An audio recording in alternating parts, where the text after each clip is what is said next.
Como ça va, YouTube? Danny here with Cajun Hydroponics. Boy, look, so today I'm going to start my little series on why I started hydro. There's a lot, 10 different videos I'm going to be doing on this. Some of them's more detailed, some of them's not. But it's kind of a step-by-step approach to why I decided to do hydro, how I decided to get into it, what I did, what I learned, how in the last 5 years I've changed the systems that I've worked with to fit me better. You know, kind of talk about, maybe even show some pictures of how I started with it. I'm going to talk about it for sure, but how I started with it, you know, initially, and then to at the point it is now. And where it's at now, it works for us. It might not work for everybody, but we love it. It really is an exciting time to be growing for us. Things are starting to kind of smooth out and work together. But you might see me looking down. I have a cheat sheet right here because I can't remember everything I want to talk about or the talking points about it. So without further ado, we will get started on it. So first off, number one thing in why did I start hydroponics is that I thought it was cool as heck. You know, I was working a lot at the time, 7 days a week, 12-hour minimums most of the time, 12, 18-hour days. You know, 2, 3, 4 weeks at a time without a day off, as much as almost 4 months at one point. So my job entailed me to be at work a lot, but not work a lot, if that makes sense. So I was reading the Bayou Gardener Forum at the time, a lot of that, and Mr. Robert was, I'm sorry, not Mr. Robert, Mr. Donald, great dude, God bless his soul, but he had that site set up, and we were talking on it, and you know, from there I found his videos, and you know, moved on and found other videos. That's kind of got the introduction for me into YouTube, on watching the videos and learning the gardening aspect of it. I had just started getting back into gardening at that time, so that forum and the people on it really helped me to be able to learn new things that I didn't know and move forward with it. But that's car passing. You know, it's weird, 3:30 in the morning, they still got all these cars passing in this little town. But that's how, you know, it started. I was in the ground gardening and looking around and found, you know, a couple different videos of different people that were doing gardening. This is 10, 11 years ago. So I started doing the research. The more I researched it, the more videos I watched, the more intrigued I got with it. Took me a while. You know, I was really wanting to do it, but it took me a while to feel comfortable to be able to put the fertilizer together and do it, until I met Rob at Primal Cajun, and he made it simple for me, which has always been simple. It wasn't simple in my head. But once he made it simple for me, breaking it down to grams or teaspoons and all that per gallon of water, I really took it and ran with it. And that's about 5 years ago. That was our first entry. That was our first entry. You're going to hear a lot of missteps. I might edit some of this out, I might not, because I'm Cajun and I don't want to sound too professional with this. But yeah, that was our first steps into growing hydroponically at that point. The number 2 point, you know, when I started talking about it to different people, growing hydroponically, growing in greenhouses, I got nothing but people telling me that it wouldn't work, it wasn't going to happen, there was no way you could do it. Not in South Louisiana. I mean, the negativity, the disrespect, the just flat out people being mean was it was pretty hateful. Really, it was. And those same people are here now, you know, a couple times a week looking, hey, can I have some tomatoes? No, you can't. You can buy them because I don't like you anymore.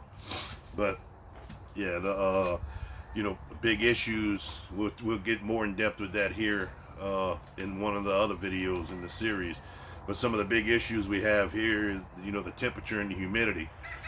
We're middle of April right now. Almost said August. Gosh. We're in the middle of April right now. It was 52 degrees this morning. Love it. Love it. But we're going to be up at 84.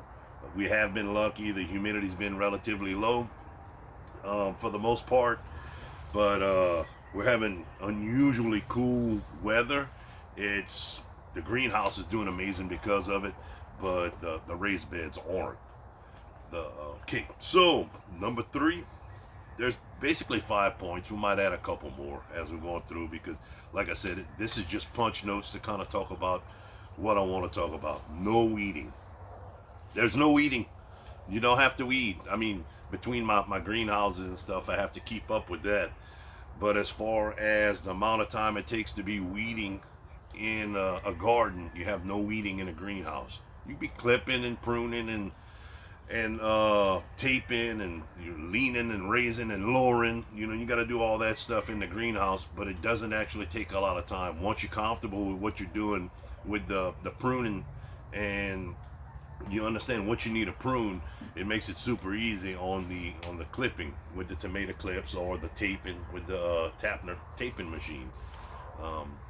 You know, I end up with some grass seed in the buckets and it you end up with some weird grass growing, but you just basically take it and pull it. It pulls right out because it's not set into the dirt. But that was a big point of why I wanted to do hydroponics, was not having to weed all the time. My work schedule can be anywhere from 1 week to 6 weeks that I'm away from the garden, and with the way the hydroponics, the way we have it set up now, I can walk away from it and not have any issues. You know, Sheena's able to take care of it for that long of a time without me having to really do anything but see pictures or help talk her through stuff. Controlling the environment, that's a big issue here. The environment, we get a lot of rain. We're either in a drought in South Louisiana or, I mean, it's a tsunami. It's just water on top of water piling up on top of water. You know, you can choose to control the amount of the environment that you want. At some point, we do hope to be controlling, you know, we'd like to control 100% of the environment. We're not sure if we're going to be able to because of the low tech that we have here. But you know, by controlling the environment, I mean basically is controlling pollinators, controlling pests, different things like that, kind of controlling the amount of water. Just by having the canopy over the top of it, we're preventing excess water from, you know, reaching our plants. That helps prevent different molds and mildews and different things like that from farming on the tomatoes and the plants. It helps, you know, increase the longevity of the plant, the production of the plant, just a whole bunch of it cascades. The more you can control, the better off you are with it. You know, when you're able to control things, you're able to get a more consistent production rate year after year after year after year. You know, granted, there's things that's going to happen that's going to, you know, cause you issues, but basically with it closed in, and like I have the greenhouse right now, we know that we have to spray BT and neem oil once a week, starting probably, you know, in the next week or so. We're going to have to start doing that. The BT especially because the moths and the butterflies will be flying around and they'll be putting out worms all over on my plants, and we don't want that. You know, that's another video that's going to be coming, the pests and different types of issues to look for in your greenhouse or your hydroponic greenhouse whenever you're growing. But that is something that we, you know, by controlling the environment, you are able to control that portion of it also. You know, we're not going to be able to control the aphids. Again, though we're not able to control the aphids, we don't have a huge problem with the aphids attacking our tomatoes. They get on them, but the tomatoes are so healthy, there's very little issues with them, the aphids on the tomatoes. You know, by using chemical fertilizers, you know, some people don't like it. Some people I mean, that's a horrible word, chemical fertilizers. Uh, but again, if you're in a situation where you're wanting to grow a certain amount of food year after year after year in a certain amount of space, you can't beat the production from hydroponics. The we made close to 1,400 pounds last year in tomatoes. We started late. Again, we started late this year, uh, but we didn't have to use any heat. This is just starting tomatoes out at a point where we were able to put them in the greenhouses and use them. We shut the greenhouses down early because we weren't able to get the shade cloth. It was back ordered last year. Excuse me. So we shut the greenhouses down early, pretty much a month early. We probably could have gone longer than that. But the heat in July and August do cause issues to where the flavor of the tomatoes aren't there, and the size of the tomato starts shrinking. But it's something, you know, if you need tomatoes to eat, or you need fruit to eat, vegetables to eat, you know, you're still able to get them at that point with shade cloth. You know, again, controlling your environment in your greenhouse can make a huge difference on the amount of time that you're able to grow stuff in. We kind of went over this already, you know, in the last one, but the fifth point is the production and quality of the food.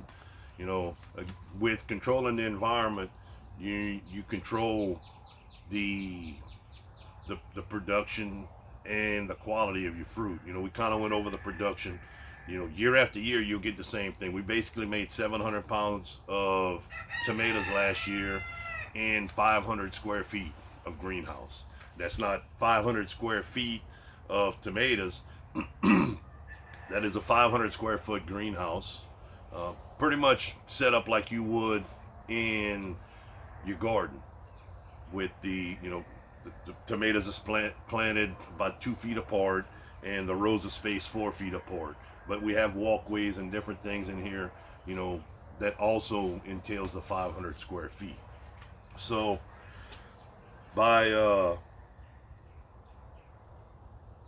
by looking at it like that, you know, getting 700 pounds of tomatoes out of 500 square feet is a really good turnaround for the amount of space you're using. It's highly unlikely that you'll be getting that out of growing in the ground. Granted, you know, you might have some flavor, slightly better flavors, but by adjusting your fertilizer at different points of the season, you know, doing a couple different things, you're able to get different flavors. You can manipulate the flavors of your tomatoes. You can get them a little bit more juicy. You can get them a little bit drier if you want. There's many different things that you can get into as you learn more and more as you're going through with the hydroponics, that you're able to do to make your flavoring better. If you like a juicy tomato, you can, you know, get you a real juicy tomato. If you like a drier tomato, you can, you know, just by reducing the amount of solution you're putting, you can get a little bit better, a little bit drier tomato out of it.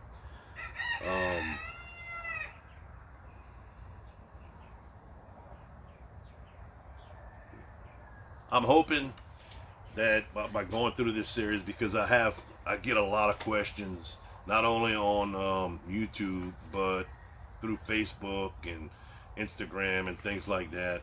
I get a lot of questions about it. So I'm hoping that this little series right here can actually help. I hope I get a little bit better at it as I go through. I'm not one to sit here and talk and continue on a great, you know, 15-20 minute talk without having, you know, clip notes, without saying you know 100 times. That's not my thing. I'm not a big talker, and I'm not a big, you know, conversationist when it comes to stuff like this. My mind just doesn't work like that. The greenhouses are amazing, you know. In this 9-10 part series I'm putting out is going to show you why I did what I did, and hopefully, you know, hopefully y'all enjoy it. Hopefully, if you're nervous about doing a greenhouse hydroponic, or even if you're just worried about doing hydroponic lettuce indoors, hopefully this will help you to get over the nerves, because it's easy. If this old Cajun can do it, Anybody can do it. If you can mix chocolate milk, you can mix hydroponic solution. It's that easy. So that's the end of part one.